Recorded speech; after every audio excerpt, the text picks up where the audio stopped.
欢迎来到巴巴娱乐呀频道，请订阅频道，所以大家不要错过当天最热门的新闻。我们今天的时事通讯包括以下内容：欢迎来到巴巴娱乐呀频道，请订阅频道，所以大家不要错过当天最热门的新闻。我们今天的时事通讯包括以下内容：富山海诚毅遭炮轰，活该，做派太难看。人为什么越诉苦越没人疼？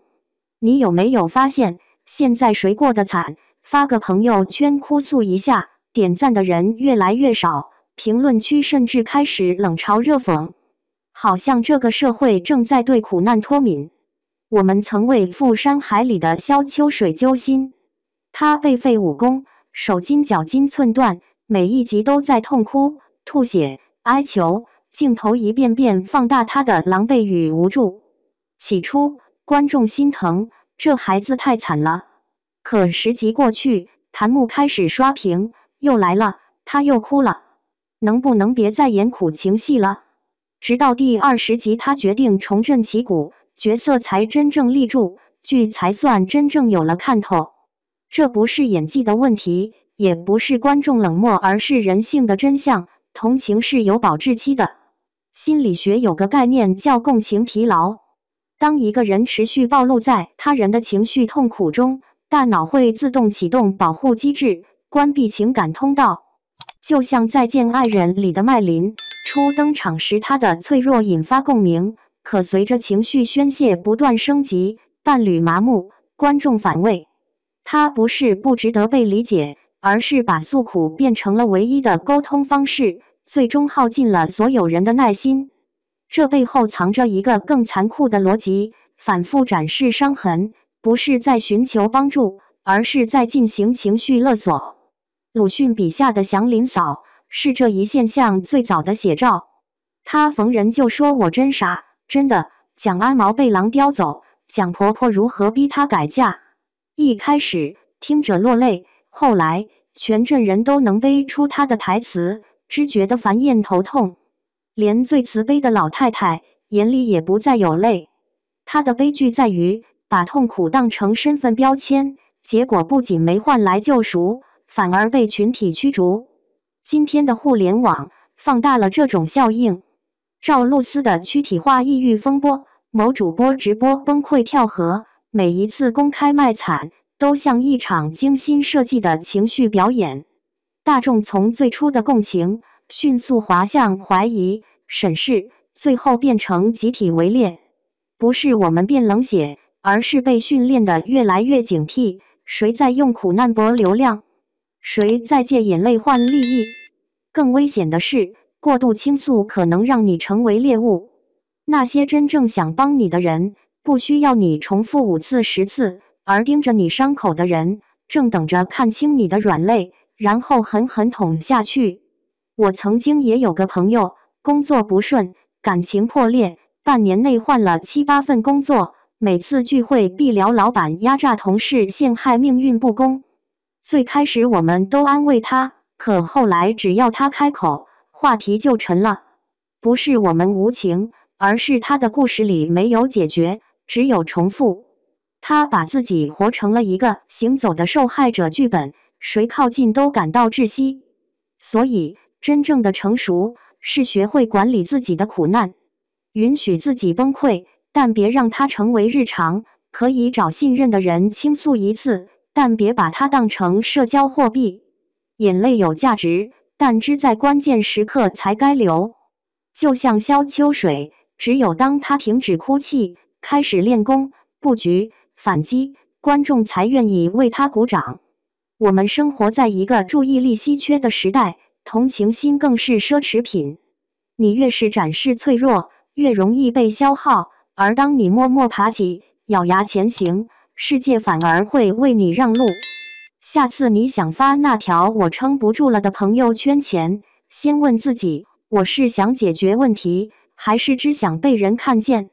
因为真正的强者从不把伤疤挂在嘴上，他们只在登顶后轻描淡写地说一句，原来轻舟已过万重山。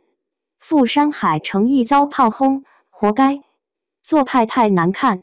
从萧秋水到现实人生，诉苦的边界与人性的真相，程毅与富山海从同情到反感的转折。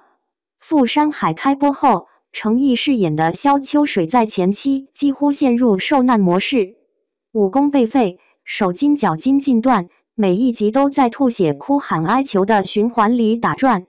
最初观众替他揪心，弹幕里全是太惨了，心疼死我了。然而十几集之后，氛围陡然反转，怎么又在哭？演苦情戏能不能适可而止？直到第20集，萧秋水终于收起眼泪，重新修炼，筹谋复仇，角色才真正站稳，观众才愿意为他的坚韧鼓掌。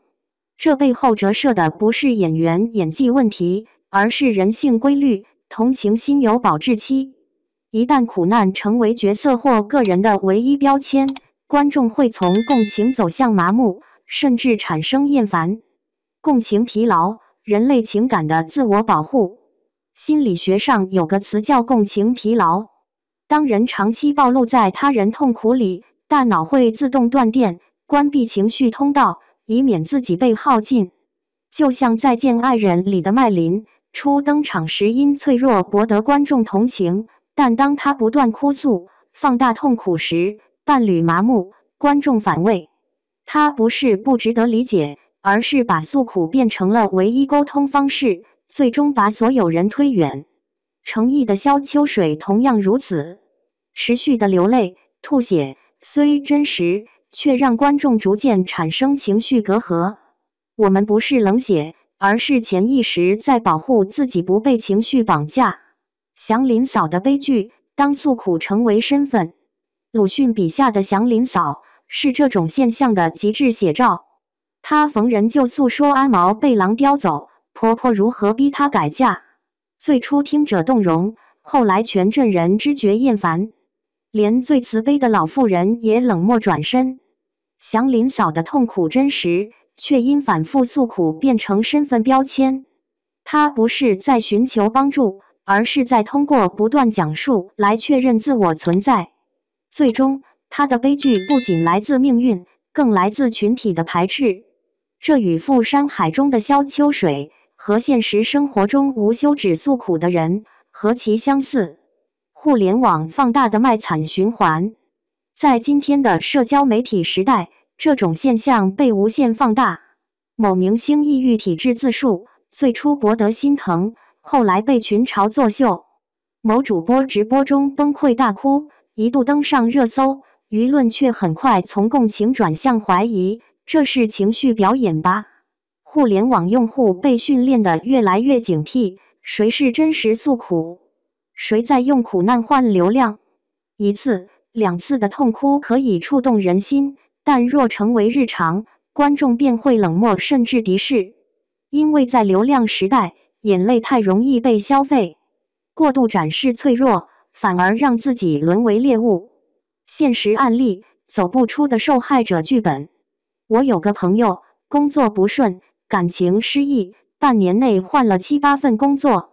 每次见面，他的主题只有老板坏、同事黑、命运不公。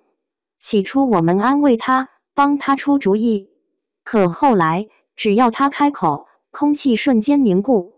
不是我们无情，而是他的故事里没有行动，只有重复。他像一个行走的受害者剧本，谁靠近都感到窒息。人们可以同情1次、2次，但不会无限期充当情绪垃圾桶。这就是人性的底线。诉苦与情绪勒索，一线之隔。为什么同情会转为厌烦？因为当诉苦成为习惯，它会被解读为情绪勒索。你要安慰我，否则就是冷漠；你要一直陪伴我，否则就是不在乎。这种潜在的道德绑架，让旁人觉得喘不过气。于是人们宁愿远离，也不愿被困在无休止的负能量里。程毅在剧中连续哭惨，观众的反感正源于此，角色没有行动，只在情绪里打转。久而久之，观众产生逆反心理，别再用眼泪要挟我们的同情。真正的强大，管理苦难，而非炫耀伤疤。诉苦不是错，人生的确需要出口，眼泪有价值，但关键在于度与方式。可以允许自己崩溃，但别让它成为日常。可以找信任的人倾诉一次，但不要在所有社交场合重复。可以流泪，但要留在关键时刻。就像赴山海里的萧秋水，只有当他收起眼泪，开始练功、筹谋、反击，观众才真正鼓掌。真正的强者，并非从不流泪，而是懂得何时转身，把泪水化为行动。在注意力稀缺时代，选择做沉默的攀登者。我们生活在一个注意力极度稀缺的时代，流量是金钱，同情更是奢侈品。你越频繁展示脆弱，越容易被耗尽，而当你默默爬起，咬牙前行，世界反而会为你让路。